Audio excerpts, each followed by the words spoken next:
Muy buenos días. Es un día para disfrutar. Es la vida. Y como siempre, es un gusto el poder compartir juntos la palabra de Dios. Y digo compartir, porque los dos, tanto tú que estás del otro lado como yo, debemos de tener la experiencia de la palabra de Dios. No seas un espectador. Dios no está buscando espectadores. Lo que Dios está buscando son discípulos, personas que sean capaces de creerle y de seguirlo y de entrarse a la aventura de la vida. ¿Qué es lo que estás haciendo tú en este momento? ¿Siendo solo un espectador?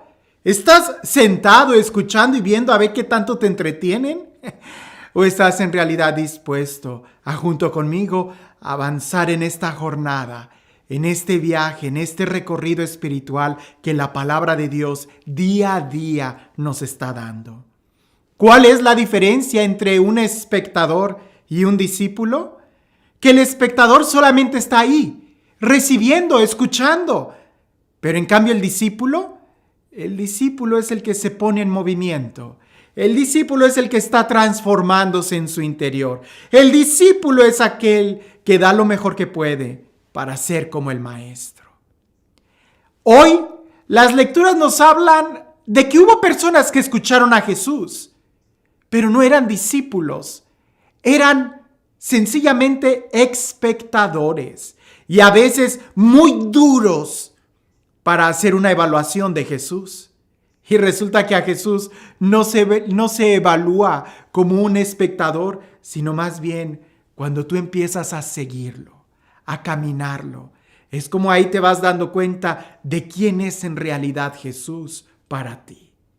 Si de algo te vas a quedar con esta reflexión es no espectadores, pero sí discípulos. Al cine se va como espectador, al teatro se va como espectador, al circo se va como espectador, pero solamente aquel que en realidad va a misa, que escucha la palabra de Dios con un corazón abierto, como con oídos de discípulo, solamente él es el que va a iniciar toda una transformación.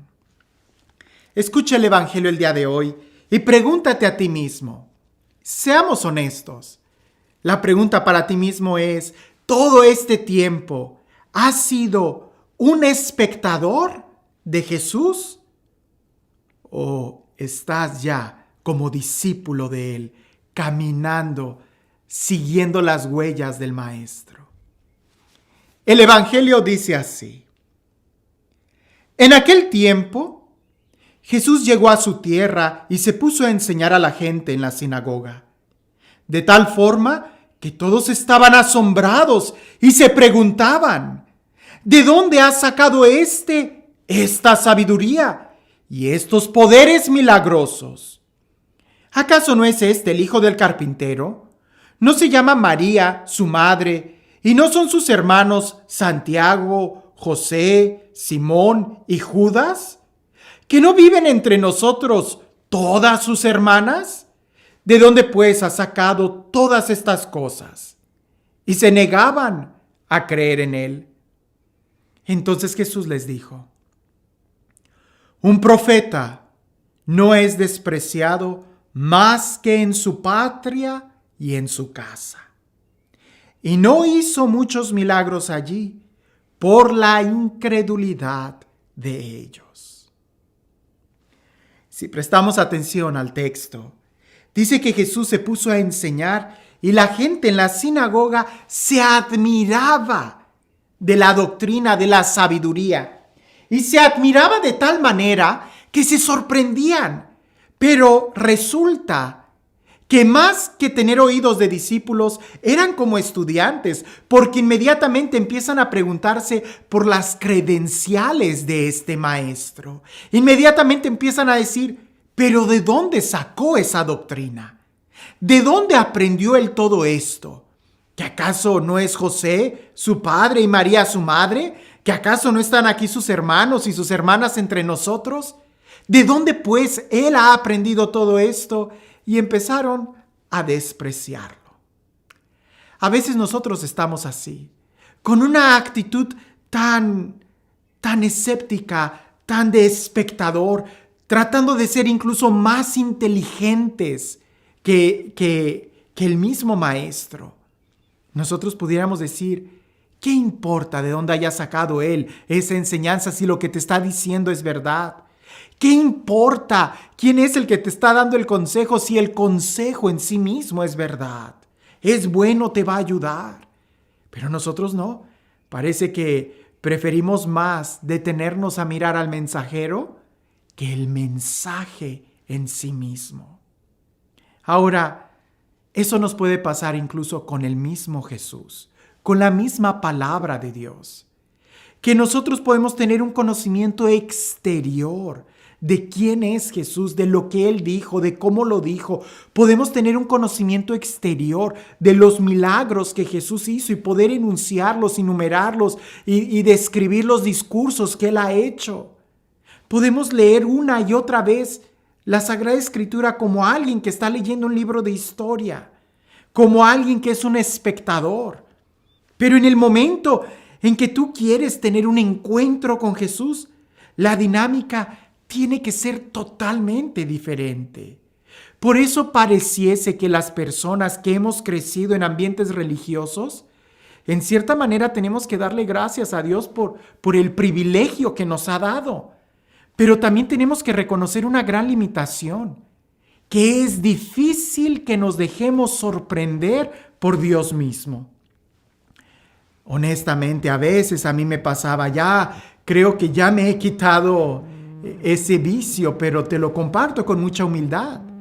Muchas veces, sobre todo cuando yo era un adolescente, cuando yo escuchaba predicar a alguien, en mi interior yo decía, yo puedo dar mejor ese tema. Cuando yo veía una dinámica, un retiro, yo decía, les faltó esto, debieron de haber hecho esto lo pudieron haber mejorado así. Y tenía siempre esa actitud. No fue sino hasta que conocí al Padre Pablo que él me puso en su lugar. Y no tanto por una enseñanza, sino al verlo a él en su humildad. Y ver él como siempre se abría. Y él en las lecciones divinas nos preguntaba a cada uno de los que estábamos ahí que compartiéramos. Y él nos escuchaba como alguien que está hambriento por escuchar la palabra de Dios. Y en mi interior era, pero si él es el Padre Pablo, él es el erudito, él es el maestro, y él es ahí el que está buscando a Jesús.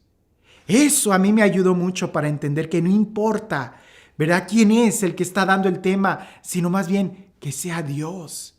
Lo más importante no es quién dé el tema, sino el que está escuchando, en verdad tiene oídos de discípulo, porque nos puede pasar como a estos fariseos, que el mismo Jesús les estuvo dando el tema y ellos pronto se olvidaron del tema para empezar a juzgar y evaluar quién era el expositor. Y a veces nos puede pasar así. Recuerdo que decían que la filosofía te quitaba la fe. En mi experiencia no fue así. Cuando yo estudié filosofía me ayudó muchísimo en mi fe. Me ayudó a razonar, a poner orden a mi fe. El reto para mí fue estudiar la teología, porque estudiar la teología te puede dar la ilusión de que estás conociendo a Dios cuando en realidad no. Estás conociendo doctrina, estás conociendo la lógica del pensamiento, que es muy bueno, no lo descalifico, pero conocer a Dios es otra cosa. Es como conocer a un amigo, a una persona. Yo te puedo presentar, mira, aquí está fulano de tal. Y tú lo puedes conocer por la biografía que lees de él, que es bueno porque te da una idea, pero es mucho mejor cuando lo invitas a tomar un café y lo escuchas y le compartes hasta tu propia vida. Es ese el conocimiento que nosotros debemos de tener de Jesús. No el que escuchamos, no el que estudiamos. A Jesús no se le estudia, sino más bien cuando lo experimentamos, cuando lo vivimos. Y no me malinterpretes, por supuesto que tenemos que estudiar. Hay que estudiar teología, eso de ninguna manera se puede quitar. Pero como nos decía el Papa Benedicto, de rodillas, es decir, con una actitud humilde, siempre estando dispuesto a tener una experiencia de Dios.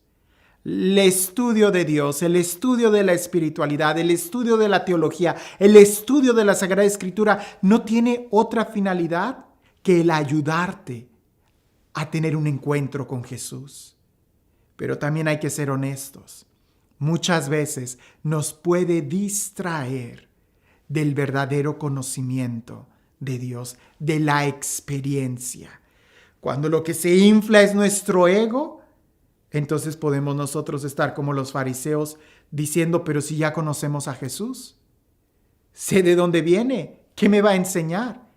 Y entonces por la falta de fe, Dios no va a poder hacer un milagro en nosotros. Nos quedamos como espectadores en lugar de ser quienes lo siguen y quienes su vida se transforma día a día. Y este Dios, el Dios del amor, el Dios de la vida, el Dios de la paz, el Dios del conocimiento, de la verdad y de la experiencia, el Dios que es en este momento, que sea Él quien el día de hoy te bendiga. En el nombre del Padre, del Hijo y del Espíritu Santo. Dicen por ahí que había un lugar maravilloso, que todos los que iban a ese lugar regresaban hablando maravillas de él, pero ninguno era capaz de poder describir cómo llegar a ese lugar.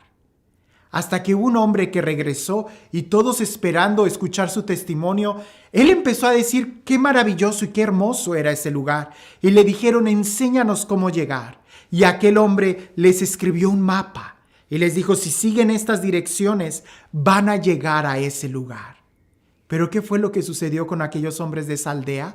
Agarraron el mapa, lo empezaron a estudiar en grupos, empezaban a comentarlo, a discutirlo, a ver qué rutas poder tomar. No faltaba quien propusiera otro camino, lo enmarcaron, lo honraron, empezaron a ver ese mapa como una reliquia y qué sé yo qué tantas cosas.